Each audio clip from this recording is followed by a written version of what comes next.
बिस्मिल्लाहिर्रहमानिर्रहीम। अस्सलाम वालेकुम। पिछले लेक्चर में हमने पीरियोडिक ट्रेंड्स पढ़े पीरियोडिक टेबल में कि अलोंग द ग्रुप क्या ट्रेंड है और अलोंग द पीरियड क्या ट्रेंड है। आज हम इलेक्ट्रॉन एफिनिटी के बारे में पढ़ेंगे। इलेक्ट्रॉन एफिनिटी को हम सबसे पहले डिफ़ाइन करते हैं। Electron affinity is the energy released और absorbed when an electron is added to the gaseous atom to form a negative ion. याद रखें कि इलेक्ट्रॉन एफिनिटी वो अमाउंट ऑफ एनर्जी है जो उस वक्त रिलीज़ होती है जब आप कोई इलेक्ट्रॉन एक आइसोलेटेड न्यूट्रल एटम के अंदर, जो कि गैसियस स्टेट के अंदर होता है, उसमें शामिल करते हैं। यहाँ पे एग्जांपल हम ले लेते हैं फ्लोरीन की, कि अगर आप इसके अंदर एक इलेक्ट्रॉन ऐड करते हैं तो फ्लोरीन से फ्लोराइड आयन बन जाएगा और उस वक्त जितनी एनर्जी रिलीज़ होगी वो होगी 337 किलो जॉल पर मोल, और इसको नेगेटिव साइन से रिप्रेजेंट किया जाएगा। नेगेटिव साइन ये रिप्रेजेंट करता है कि एनर्जी इवॉल्व होती है। एनर्जी आमतौर पे जब रिलीज़ होती है तो वो इस तरह के प्रोसेस होते हैं जिनको आप एक्सोथर्मिक प्रोसेस कहते हैं, और आम तौर पे जो इलेक्ट्रोनेगेटिव एलिमेंट होते हैं वो पहले एनर्जी को एब्जॉर्ब करते हैं, और इलेक्ट्रॉन एफिनिटी इस तरह के केस में आप नेगेटिव फिगर में रिप्रेजेंट करते हैं।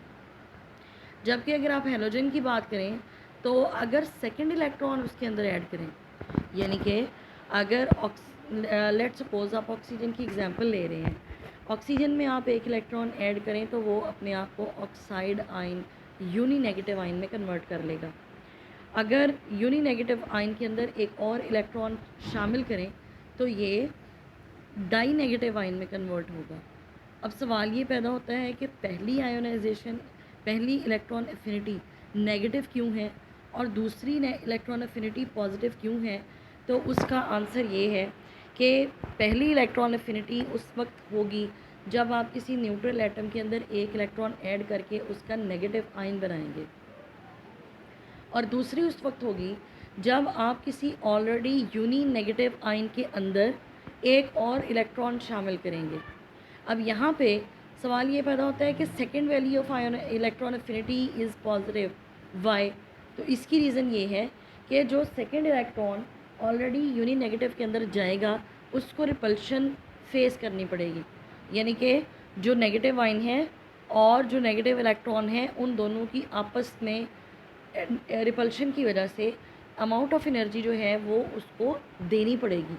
इसी वजह से इसको आप पॉजिटिव वैल्यू से रिप्रेजेंट करते हैं। इसके बाद अगर हम बात करते हैं इलेक्ट्रॉन एफिनिटी किस किस चीज़ पे डिपेंड करती है, ये साइज़ पे डिपेंड करती है, न्यूक्लियर चार्ज पे डिपेंड करती है, और आउटर मोस्ट शेल के अंदर जितनी वैकेंसीज़ होती हैं उस पर डिपेंड करती है। रिलेटिवली जो स्मॉलर एटम होते हैं एक या दो वैकेंसीज़ के साथ, यानी कि ऐसे एटम जिनमें एक इलेक्ट्रॉन या दो इलेक्ट्रॉन आ सकते हैं आउटर मोस्ट शेल में, इनकी इलेक्ट्रॉन एफिनिटी की वैल्यू जो है वो ज़्यादा होती है। आमतौर पे जो इलेक्ट्रॉन एफिनिटी है वो इंक्रीज़ कर जाती है एटॉमिक नंबर के इंक्रीज़ करने के साथ। अगर आप पीरियड में देखें तो जिस जिस तरह से आपका एटॉमिक नंबर बढ़ता जाएगा from left to right, atomic number बढ़ेगा पीरियड के अंदर, तो आपकी इलेक्ट्रॉन एफिनिटी की जो वैल्यू है वो भी बढ़ेगी। और ये डिक्रीज़ करता है from lighter to heavier element in a given group, यानी कि आप अगर टॉप टू बॉटम आते हैं पीरियोडिक टेबल में एक ग्रुप के अंदर तो आपकी जो इलेक्ट्रॉन एफिनिटी की वैल्यू है वो डिक्रीज़ करती है। तो हमें इलेक्ट्रॉन एफिनिटी का जो नॉलेज है, अगर हम आयोनाइजेशन एनर्जी के साथ इसको कंबाइन करें तो हमें ये समझ आती है कि कौन से एटम जो हैं वो आसानी से इलेक्ट्रॉन लूज़ कर सकते हैं और कौन से आसानी से इलेक्ट्रॉन जो हैं वो गेन कर सकते हैं। इसके बाद जो हम अगला टॉपिक डिस्कस करेंगे वो होगा metallic and non metallic character. Metallic character क्या है? किसी भी एटम की वो टेंडेंसी जिससे वो आसानी से इलेक्ट्रॉन दे के पॉजिटिव आयन में कन्वर्ट हो सकता है, वो मेटेलिक कैरेक्टर है। नॉन मेटेलिक कैरेक्टर क्या है? किसी भी एलिमेंट की वो टेंडेंसी जिससे वो इलेक्ट्रॉन बाहर से ले सकता है और अपने आप को मोनो यूनी नेगेटिव आयन में कन्वर्ट कर सकता है, वो उसका नॉन मेटेलिक कैरेक्टर है। तो ये हम पहले देख चुके हैं कि जो मेटालिक कैरेक्टर है एलिमेंट का पीरियोडिक टेबल में, जितने भी पीरियोडिक टेबल के अंदर एलिमेंट हैं उसको हम मेटल्स में, नॉन मेटल्स में और मेटलॉइड में तकसीम कर लेते हैं। केमिकली सारे के सारे जो एलिमेंट हैं इनमें ये टेंडेंसी होती है कि ये पॉजिटिव आयन बनाएं इलेक्ट्रॉन लूज़ करने के साथ। तो जनरली ये कंसीडर किया जाता है कि वो एलिमेंट जिनमें इलेक्ट्रॉन को देने की, लूज़ करने की, पॉजिटिव आयन बनाने की सलाहियत होती है उनको हम मेटल कहते हैं। सारे के सारी जो मेटल्स होती हैं ये गुड कंडक्टर हैं हीट की और इलेक्ट्रिसिटी की। अब ये आपको पता है जनरली ये कंसीडर किया जाता था कि इलेक्ट्रॉन का फ़्लो जो है वो इलेक्ट्रिसिटी है। तो कैरेक्टरिस्टिक प्रॉपर्टी मेटल्स की क्या है कि ये नेगेटिव आयन बनाता है, नेगेटिव आयन बनाता है। अगर आप इसके बेसिक ऑक्साइड, ये ऑक्साइड नेगेटिव बनाता है। अगर आप किसी भी, लेट सपोज आप अल्कली मेटल की एग्जांपल लेते हैं, अगर आप अल्कली मेटल को ऑक्सीजन के साथ कंबाइन करते हैं तो इससे अल्कली ऑक्साइड बनेगा, like Na2 plus half oxygen, ये बनाएगा Na2O।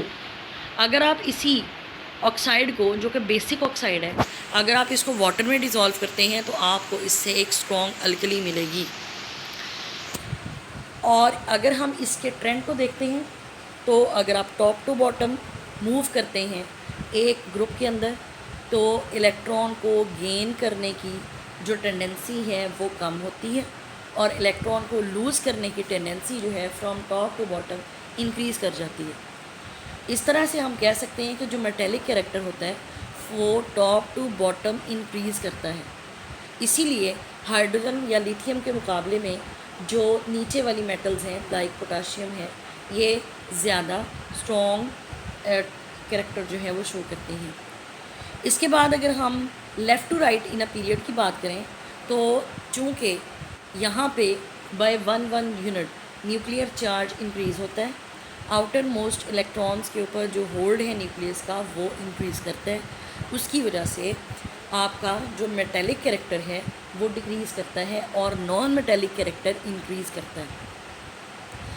जो एलिमेंट गेन करते हैं इलेक्ट्रॉन को वो नेगेटिव आयन बनाते हैं और इनको नॉन मेटल्स कहा जाता है।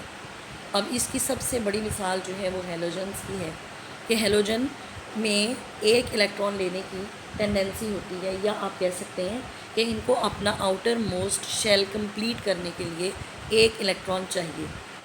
लाइक क्लोरीन एक इलेक्ट्रॉन लेके क्लोराइड आयन में कन्वर्ट हो जाएगा, फ्लोरीन एक इलेक्ट्रॉन लेके फ्लोराइड आयन में कन्वर्ट हो जाएगा। तो ये वाले जो एलिमेंट्स हैं दीज आर नॉन मेटल्स। इसके बाद जो गैसेस हैं वो सारी की सारी नॉन मेटल्स हैं। नॉन मेटल जनरली ये होते हैं पुअर कंडक्टर हीट के भी और इलेक्ट्रिसिटी के भी, यानी कि इनका कैरेक्टर हीट और इलेक्ट्रिसिटी के हवाले से मेटल से टोटली ऑपोजिट होता है। नॉन मेटल्स जो ऑक्साइड बनाते हैं वो एसिडिक ऑक्साइड होते हैं।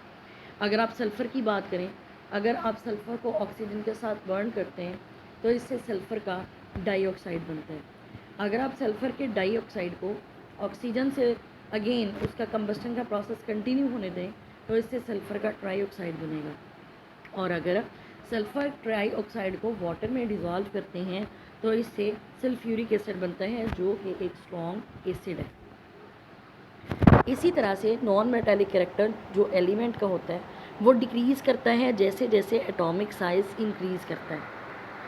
इसीलिए ग्रुप में non metallic character like halogen and non metallic character decrease करता है फ्रॉम टॉप टू बॉटम। आप ये कह सकते हैं कि अगर आप मेटालिक कैरेक्टर की बात करें तो top to bottom metallic character increase होता है और नॉन मेटालिक कैरेक्टर डिक्रीज़ होता है। अगर आप फ्रॉम लेफ़्ट टू राइट या पीरियड की बात करें तो इसमें मेटालिक कैरेक्टर डिक्रीज़ होगा और नॉन मेटालिक कैरेक्टर जो है वो इंक्रीज़ होगा।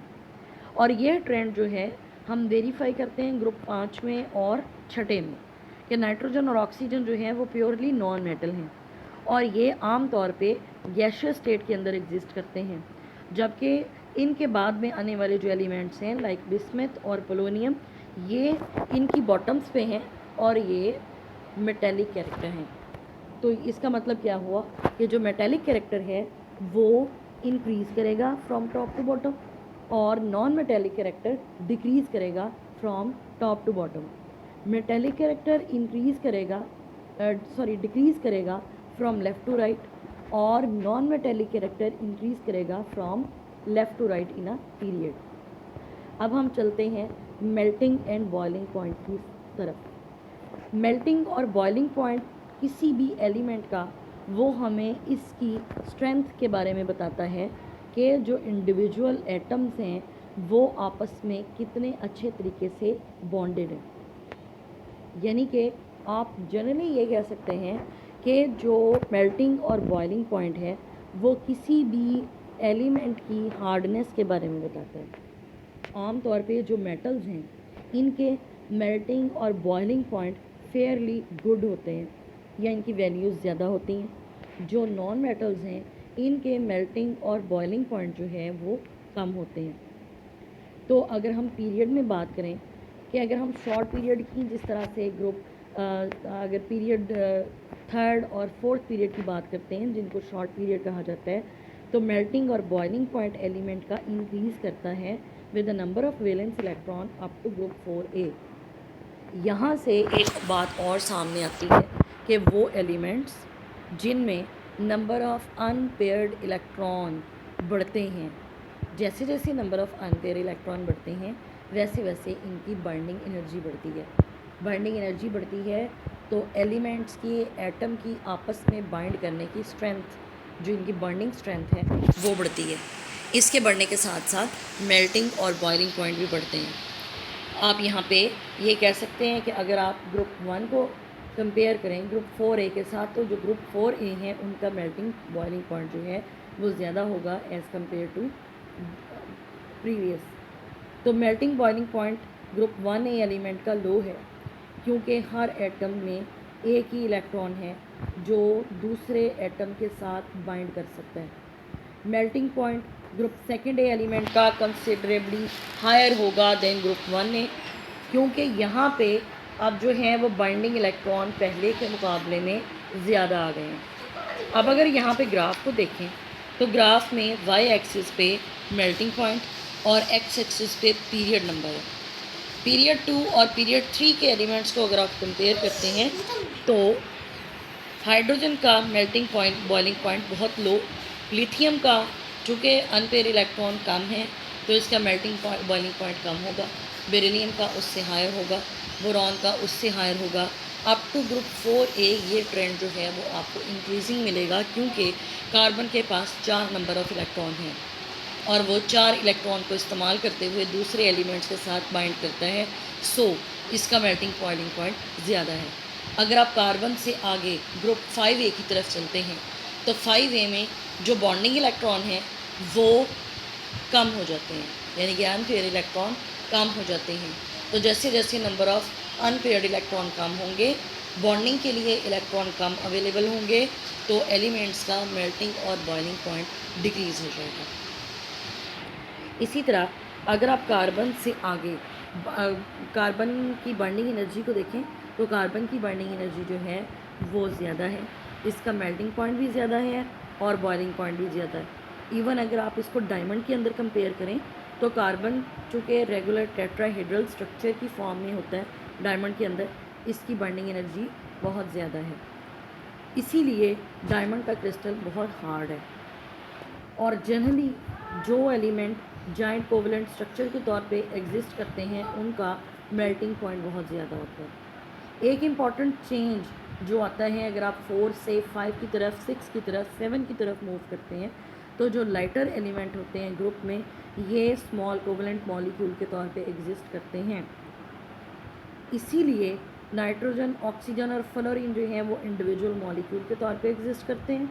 इनके दरमियान वीक इंटरमॉलिक्यूलर फोर्सेस होती हैं और नतीजे में इनका मेल्टिंग और बॉइलिंग पॉइंट जो है वो बहुत कम होता है। अगर आप अब पीरियड में ये ट्रेंड हमने डिस्कस कर लिया, अब अगर आप ये ट्रेंड हम ग्रुप में डिस्कस करते हैं तो melting boiling point 1A group का 2A ग्रुप से कम होगा। मेल्टिंग और boiling point 1A and 2A element decrease करेगा फ्रॉम टॉप टू बॉटम, क्योंकि अब यहाँ पे इंक्रीज़ आ जाता है देयर एटॉमिक साइज़ में। तो बाइंडिंग फोर्सेस जो होती हैं लार्ज साइज एटम में, ये रिलेटिवली वीकर हो जाती हैं। ये बात हमने कल के लेक्चर में भी डिस्कस की है। क्योंकि न्यूक्लियस का होल्ड आउटर मोस्ट इलेक्ट्रॉन्स पर कम हो जाता है, इसकी वजह से इनकी आपस में जो अट्रैक्शन है वो कम हो जाती है। अगर इनका डिस्टेंस इंक्रीज़ हो जाता है तो इनकी जो इंटर न्यूक्लियर, या आप कह सकते हैं कि एक एटम के न्यूक्लियस और दूसरे एटम के इलेक्ट्रॉन क्लाउड में जो अट्रैक्शन होती है वो भी डिक्रीज़ हो जाती है, जिसकी वजह से इसका melting boiling point from top to bottom जो है वो डिक्रीज़ करता है। अगर आप ग्रुप 7A की बात करते हैं जो मॉलिक्यूलर फॉर्म में होते हैं, तो मेल्टिंग बॉइलिंग पॉइंट इंक्रीज़ करता है डाउन द ग्रुप। ये क्यों होता है? It is because large molecule जो हैं वो strong force of attraction exert करते हैं और इनकी पोलराइजेबिलिटी जो है वो ज़्यादा होती है। तो पोलराइजेबिलिटी क्या है? Polarisability is actually the distortion of electron cloud. उसके बाद जो अगला है अगला टॉपिक है हमारा, वो है ऑक्सीडेशन स्टेट। ऑक्सीडेशन स्टेट किसी भी एटम की कंपाउंड के अंदर इसको किस तरह से डिफ़ाइन किया जा सकता है कि चार्ज, यानी कि नेट चार्ज, चाहे वो पॉजिटिव हो चाहे वो नेगेटिव हो, जो ये कैरी करेगा कंपाउंड के अंदर, उसको आप ऑक्सीडेशन स्टेट का नाम देते हैं। मिसाल के तौर पे आप आयनिक कंपाउंड लेते हैं, तो आयनिक कंपाउंड में यूजुअली जितने नंबर ऑफ इलेक्ट्रॉन गेन करता है एक एटम, या एक दूसरा एटम जितने नंबर ऑफ इलेक्ट्रॉन लूज़ करता है, वो एक्चुअली उसकी ऑक्सीडेशन स्टेट है। यहाँ पे हम बड़ी एक सिंपल सी मिसाल लेते हैं, लाइक सोडियम क्लोराइड है। तो सोडियम क्लोराइड में जो सोडियम का एटम है वो इलेक्ट्रॉन दे देता है, एक इलेक्ट्रॉन लूज़ करता है, और जो क्लोराइड है वो एक इलेक्ट्रॉन गेन करता है। अब अगर इसके ऊपर हम नेट चार्ज देखें तो सोडियम के ऊपर नेट चार्ज +1, और जो क्लोरीन होगा, क्लोरीन का एटम होगा, इसके ऊपर चार्ज जो है वो -1 होगा। अब आप उसके आगे अगर दूसरी एग्जांपल ले लेते हैं, लाइक टिन क्लोराइड, तो इसमें SnCl4 है। Sn की वैलेंसी यहाँ पे +4, क्योंकि ये जो 4 इलेक्ट्रॉन लूज़ करेगा वो एक इलेक्ट्रॉन एक क्लोरीन का एटम लेगा और अपने आप क्लोराइड आयन में कन्वर्ट करेगा। यानी कि ये जो बॉन्ड डेवलप होता है वो इलेक्ट्रॉन के लूज़ और गेन करने की वजह से डेवलप होता है। तो ऑक्सीडेशन स्टेट किसी टिपिकल एलिमेंट का उसके डायरेक्टली या इनडायरेक्टली उसके ग्रुप नंबर के साथ रिलेटेड होता है। यानी कि अगर आप ग्रुप 1A की बात करते हैं तो 1A में जितने भी एलिमेंट्स मौजूद हैं वो एक इलेक्ट्रॉन लूज़ करेंगे और वो मोनो पॉजिटिव आयन बनाएंगे।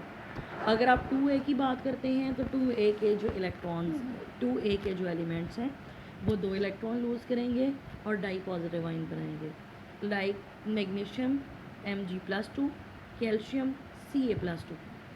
अगर आप थर्ड ए की बात करते हैं तो थर्ड ए जो है इसकी ऑक्सीडेशन स्टेट आम तौर पे +3 है, क्योंकि ये 3 इलेक्ट्रॉन को लूज़ करता है।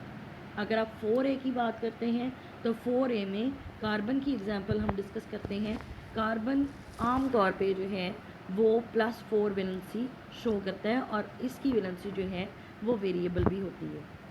अगर आप इससे आगे हायर ग्रुप्स की तरफ जाते हैं तो ऑक्सीडेशन स्टेट जो है वो या तो number of electron present in the valence shell होती है जो कि उनके ग्रुप के नंबर के बराबर है, या फिर उसके अंदर नंबर ऑफ़ वैकेंसीज जितनी अवेलेबल होती हैं। मिसाल के तौर पे अगर आप ग्रुप 5A की बात करते हैं तो 5A जो है वेरिएबल वैलेंसी शो करता है।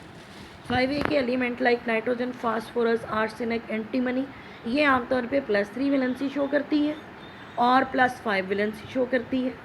अगर आप एलिमेंट 6A की बात करते हैं तो आम तौर पे जो 6A का बिहेवियर होता है वो वेरी करता है। लाइक सल्फ्यूरिक एसिड में सल्फ़र की वैलेंसी जो है वो +6 होती है, जो कि नंबर ऑफ़ इलेक्ट्रॉन लूज़ के बराबर है, यानी कि जितने इलेक्ट्रॉन जो है ये लूज़ कर सकता है। और ऑक्सीजन की वैलेंसी जो है वो -2 होती है। अगर आप हाइड्रोजन सल्फाइड की एग्जांपल ले लें तो हाइड्रोजन सल्फाइड में सल्फ़र की वैलेंसी जो है वो -2 है।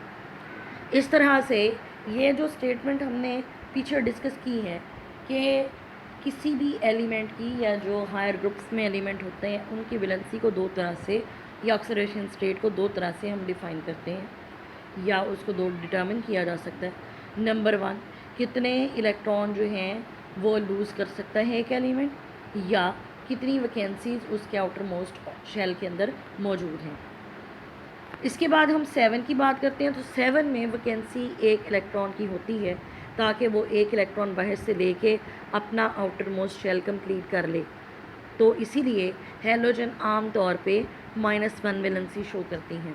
अगर आप देखते हैं तो फ्लोरीन से फ्लोराइडाइन, क्लोरीन से क्लोराइडाइन, ब्रोमीन से ब्रोमाइडाइन, आयोडीन से आयोडाइडाइन। उसके बाद अगर आप 8वें ग्रुप की तरफ जाते हैं तो 8वें ग्रुप में नंबर ऑफ़ इलेक्ट्रॉन गेन करने की कोई टेंडेंसी नहीं होती, क्योंकि इनका आउटर मोस्ट शेल जो है वो कंप्लीट होता है। अब अगर इनका आउटर मोस्ट शेल कंप्लीट है तो इनकी कोई वैकेंसी नहीं है आउटर मोस्ट शेल में, इसलिए इनको ज़ीरो ग्रुप भी कहा जाता है। उसके बाद अगर हम ट्रांजिशन एलिमेंट्स की बात करते हैं जो कि 20 ग्रुप में मौजूद हैं, तो इनकी वेरिएबल वैलेंसी होती है और इनकी जो टेंडेंसी है डिफरेंट या वेरिएबल वैलेंसी शो करने की, इसी वजह से इनको ट्रांजिशन एलिमेंट्स भी कहा जाता है। अगर आप कॉपर की बात करें तो कॉपर +1 भी करता है, +2 भी करता है, जिंक आमतौर पे +2, वेनेडियम +5, क्रोमियम 6, मैग्नीज 7 तक शो करता है। लेकिन greater number of valence electron जो कि अवेलेबल होते हैं डी ऑर्बिटल के अंदर, ये एलिमेंट आमतौर पे एक से ज़्यादा ऑक्सीडेशन स्टेट अपने कंपाउंड्स के अंदर जो है वो शो करते हैं।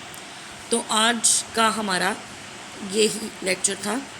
नेक्स्ट लेक्चर में